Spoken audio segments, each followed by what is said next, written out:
Whenever there's a bad result, Newcastle fans tend to get a little bit on edge, and I totally understand that. I am a Newcastle supporter, and I get on edge as well when we have a bad result.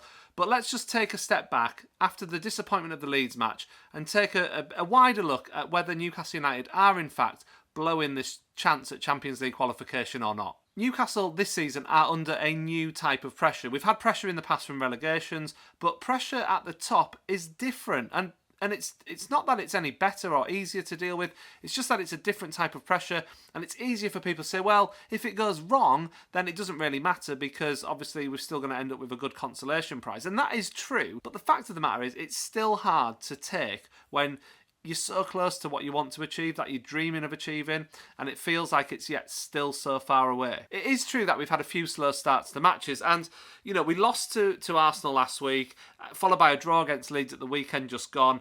People are worried about Liverpool closing in, and there's nothing wrong with that. It's just a fact of what is going on. Liverpool are on this amazing run. They've found their form coming towards the end of the season, and we have to just kind of keep ahead of them. Newcastle still need 6 points from their last 3 matches. We have to win 2 matches to guarantee Champions League qualification. And the question is, can we do it? We have to play Brighton at home and Leicester at home and Chelsea away. The simple answer is, of course we can do it. Yes, we can do it. We are a good team. We haven't suddenly turned into a terrible team. We've had a few ropey performances, a ropey 45 minutes here and there, but we are not a bad team. We're still a good team who are dealing with injuries and fatigue after a long, hard season. It is well within our capabilities that we could get 6 points, and there's nothing anyone can do about it. Liverpool couldn't catch us. We would have that Champions League qualification. As I say, it is understandable that people are nervous. I get it. I'm a bit nervous. We haven't really been playing our top best consistently for the last couple of months.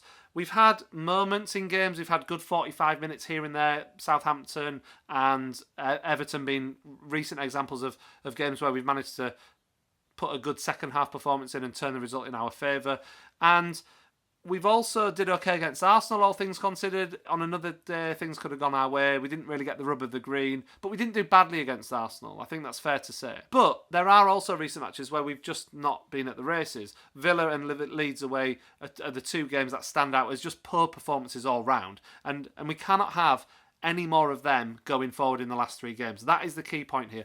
We have to draw a line under those bad performances and just say, look, we got the point at Leeds. It's a valuable point. It was one of the 7 we needed, but we cannot have a repeat of that performance. We just need to win 2 games now. And the good news is that 2 of those 3 games are at home.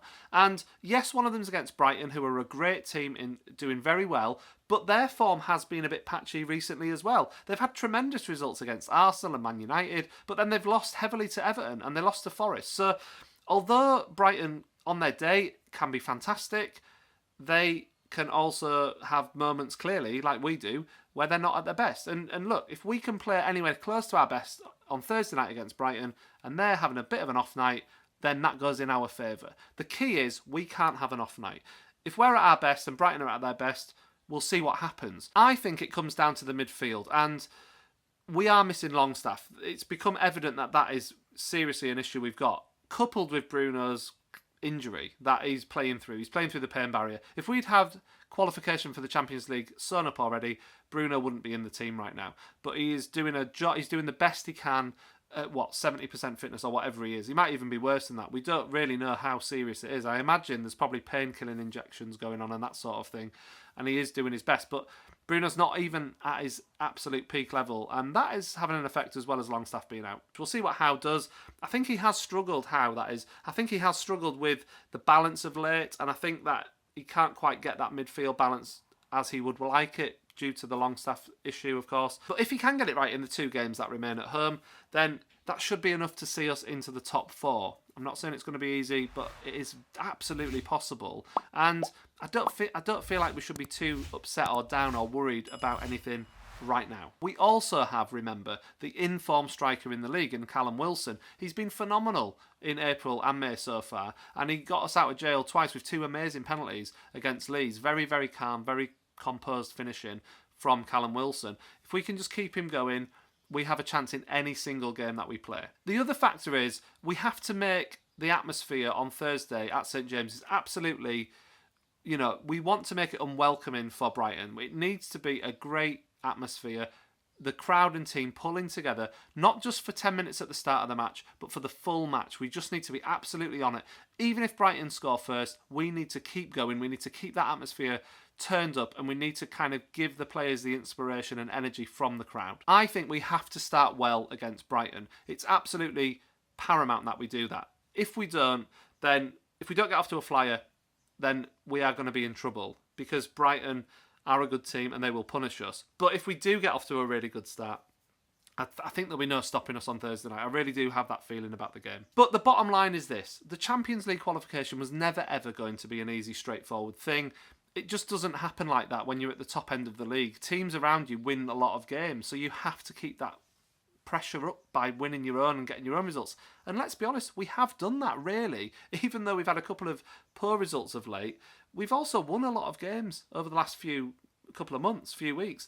And that is why we've got a 4-point lead over Liverpool, even though we've both got 3 games left. And it's all in our hands. We just have to keep believing that we're going to be all right. And Thursday, obviously, will be massive. It will tell us, it'll give us a big picture as to whether we're going to blow it or not, if you want to call it that. And just to finish the video on a positive note as well, look, even if we fail to get Champions League qualification, and I will be doing a video about this, if we do fail to get qualification for the Champions League, the impact of that is obviously huge compared to what you would get in the Champions League, and we can discuss that. But let's be clear here, we are guaranteed European football next season at Newcastle, and that is absolutely incredible. From where we've come from to where we are now, that should still be celebrated, even if it's the Europa League we end up in, because it's still a phenomenal season, even though our expectations changed during the season and we want Champions League qualification. We should still be able to recognise that finishing in a European spot is still going to be a good season for Newcastle. I don't want Europa League, let's just make that completely clear. The expectation and what we want is Champions League. We do have guaranteed European football at St James's Park next season, and I, for one, I'm absolutely excited about that. Let's hope it's the Champions League, but if not, we can still look at a really good season.